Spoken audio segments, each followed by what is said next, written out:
Assalamualaikum warahmatullahi wabarakatuh. Kami dari kelompok 1, adapun judul dari presentasi kami adalah penerapan CBIS atau Sistem Informasi Administrasi Kependudukan atau disingkat SIAK di Indonesia. Di era digital sekarang ini, informasi dapat dengan cepat didapatkan hanya dengan berselancar di dunia maya. Itulah salah satu contoh penggunaan sistem informasi dengan melibatkan teknologi informasi seperti perangkat komputer, perangkat lunak, database, sistem komunikasi, internet, perangkat seluler, dan banyak lagi. Salah satu informasi yang digunakan untuk perencanaan pembangunan berkelanjutan adalah data kependudukan. Data yang tidak valid akan berdampak pada ketimpangan dari rancangan suatu pembangunan, sehingga dibutuhkan suatu sistem pendukung untuk membantu merapikan data-data kependudukan di Indonesia.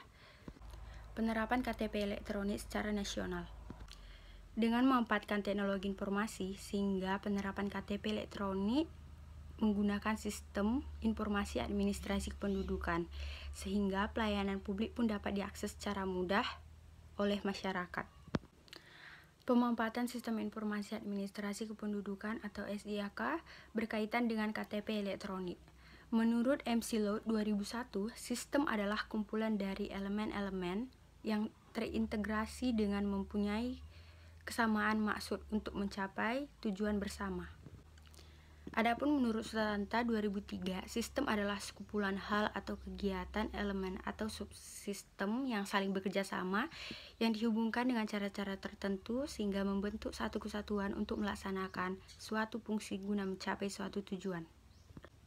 Seperti yang kita lihat pada gambar di atas, menjelaskan 5 komponen sistem informasi berbasis komputer yang saling berkaitan dan saling berhubungan, mendukung suatu sama lain dan fungsi untuk memberikan informasi yang berguna bagi manajemen pemerintah dalam memecahkan masalah. Daniel dan Wiwik 2015. Ya, saya di sini akan melanjutkan presentasi kelompok kami. Adapun tujuan sistem informasi administrasi kependudukan atau SIA antara lain: A.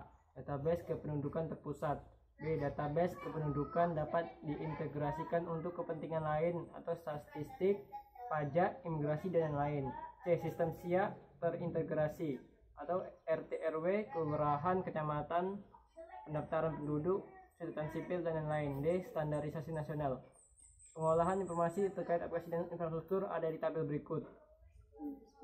Dengan konsolidasi data kependudukan, maka data dari kecamatan atau kabupaten akan dikirim ke pusat melalui server sehingga data akan saling berkaitan dan berhubungan, sehingga dapat mendukung satu dengan yang lainnya untuk memberikan informasi yang berguna bagi pemegang kebijakan baik pusat maupun daerah.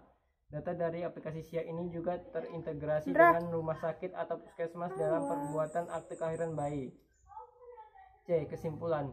Kebijakan pelayanan bidang administrasi kependudukan memberikan kepastian hak dasar atau penduduk yang berwujud dalam dokumen dan selanjutnya digunakan untuk pelayanan publik lainnya, baik dari data kependudukan maupun dokumen kependudukan, dengan tujuan untuk kesejahteraan penduduk. Dengan adanya sistem informasi yang terintegrasi, maka seluruh data kependudukan yang ada di kabupaten atau kota di Indonesia menjadi satu database. Sekian hasil dari presentasi kami dari kelompok 1. Wassalamualaikum warahmatullahi wabarakatuh.